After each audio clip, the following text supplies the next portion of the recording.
सरकार विरोधी आंदोलन के आगाज रायगढ़ में केंद्र के मोदी सरकार के द्वारा छत्तीसगढ़ कांग्रेस सरकार में पीडीएस योजना के द्वारा दार भात केंद्र की कटौती और केरोसिन माटी तेल नून के वितरण में रोक पेट्रोल डीजल के दाम में बढ़त महंगाई ला लेके जिला कांग्रेस कमेटी रायगढ़ हर रामनिवास टाकी चौक में एक दिनिया धरना प्रदर्शन करके भूपेश सरकार के समर्थन में मोदी विरोधी कूटनीति भेदभाव के खातिर एक बड़का आंदोलन के बिगुल फूके में लगे हवे। जे आंदोलन में सबो विधानसभा के पदाधिकारी छोटे बड़े कांग्रेसिया महिला मन के धरना प्रदर्शन में भारी सहयोगदान रहीस।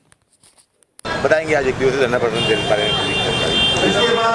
ये हमारे छत्तीसगढ़ सरकार के साथ जो केंद्र सरकार शौचालयपूर्ण व्यवहार कर रही है उसके विरोध में आज हमको धरना में बैठना पड़ा है।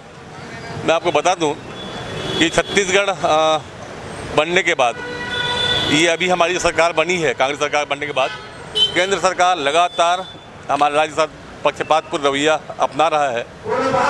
सबसे पहले उन्होंने केरोसिन में कटौती की और उसका उनका दलील ये था कि हमने उज्ज्वला गैस का कनेक्शन दिया है। मैं आपको बताना चाहूँगा कि उज्ज्वला गैस जितने बांटे गए हैं उसका एक साल में एक बार भी लिफलिंग नहीं हुई है। कारण यह है कि बढ़ती मूल्य और जब ग्रामीण लोगों को उज्ज्वला गैस नहीं मिल रहा है तो केरोसिन की आवश्यकता है और इस बात को भली भांति हमारे मुख्यमंत्री समझते हैं। दूसरी बात, जो अन्नपूर्णा दाल भात केंद्र था और जो छात्रावास के चावल मिलते थे केंद्र से उसमें भी कटौती की गई है।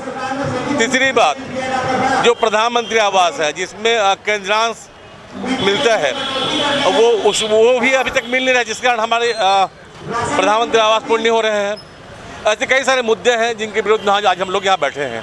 प्रियंका गांधी वाड्रा को भी गिरफ्तार किया गया है, इस बारे में क्या कहना चाहेंगे आप? उत्तर प्रदेश में तो तानाशाह सरकार आ गई है।